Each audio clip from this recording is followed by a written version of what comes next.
第一次来到贵州，就是感觉挺好的。Getting to touch and taste and feel and be really present in someone else's world.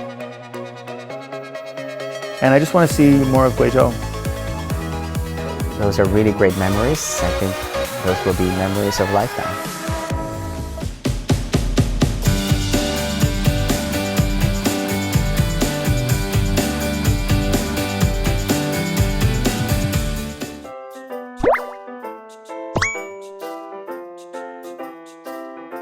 Today, all the people from the program Global Young Leaders Dialogue are going to try tea picking and also enjoying a very unique type of Guizhou tea here. Even though we had a very early start and kind of a long ride, it was a very nice day.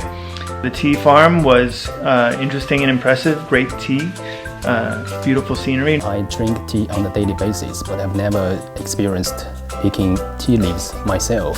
During that time, I went to pick tea leaves with all the participants, and we talked among ourselves that we need to make better use of tea and when we go back to Beijing and to different places.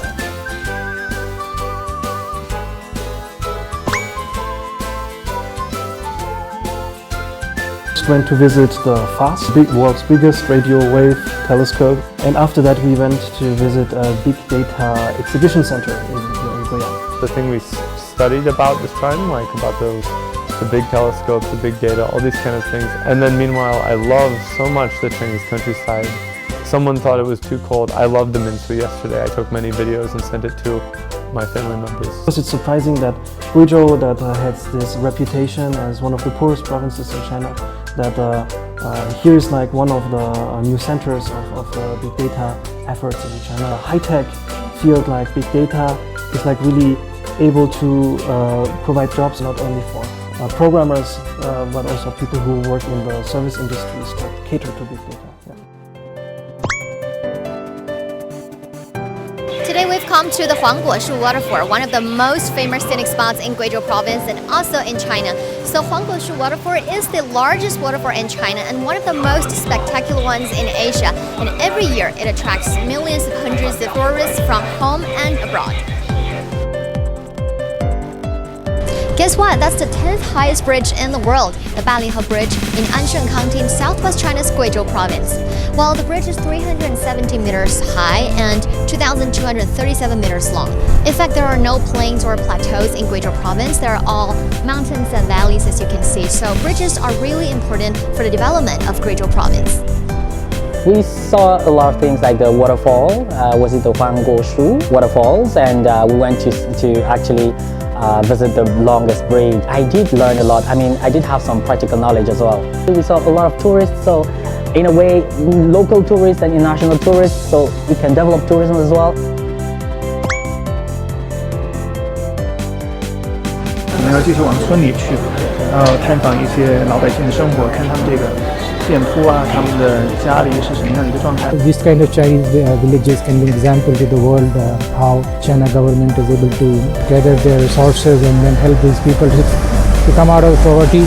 Being in a village of 4,000 people and having the chance of interacting to the person who was in charge of making the lives of those people better was something that I found very interesting.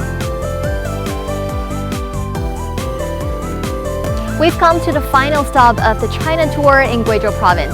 And behind me is the venue of the 1935 Zunyi Conference. Well, the meeting is regarded as a crucial turning point of the Long March, leading to the ultimate success of Chinese Revolution. Before we came here today, some of the participants told me that they cannot wait to visit this place and learn more about Chinese history. So I definitely have to say that I left without all of my questions answered, but rather like, I definitely need to research this. So I just think the Chinese history is really complex and mysterious and Shenmi.